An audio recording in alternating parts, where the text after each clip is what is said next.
మొదటగా మన Tollywood ticket channel చూస్తున్నటువంటి వాళ్ళైతే మన ఛానల్ అయితే సబ్స్క్రైబ్ చేసుకోండి.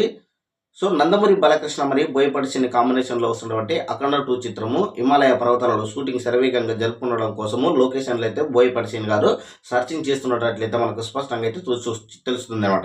ఈ యొక్క విజువల్స్ చూస్తే అర్థమవుతుంది. ఈ యొక్క 'అఖండ 2' కోసము బోయపాటి సీను ఎంతలా శ్రమిస్తున్నాడో అనేది మనకు స్పష్టంగా కూడా గమనించుకోవచ్చనమాట. సో, నందమూరి అభిమానులను దృష్టిలో పెట్టుకొని ఎక్కడ కూడా లొకేషన్‌ల విషయంలో కాంప్రమైజ్ కాకుండాగా బోయపాటి సీను ఎక్కడ కష్టం ఉన్నా కూడా ఆ యొక్క లొకేషన్‌లను సందర్శించి కూడా 'అఖండ 1' కంటే 'అఖండ 2'ను భారీ లెవెల్‌లో తీర్చిదిద్దేందుకు ప్లాన్ చేస్తున్నాడు అనేది ఈ యొక్క హిమాలయ పర్వతాలలో బాలకృష్ణ గారు చేస్తున్నటువంటి ఈ యొక్క కష్ట ఫలితం గ్యారంటీగా ఉండబోతుంది అనేది మనము బోయపాటి సీన్ గారు చూస్తే మనకు స్పష్టంగా అర్థమవుతుందన్నమాట.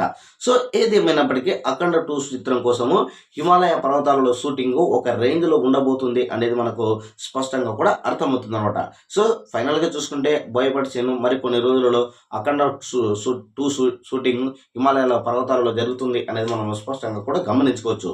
సో, ఈ యొక్క 'అఖండ 2' చిత్రం హిమాలయ పర్వతాలలో షూటింగ్ జరుపుకోవడంపై మీ యొక్క అభిప్రాయం కామెంట్ సెక్షన్ కూడా తెలియజేయండి. Thank you.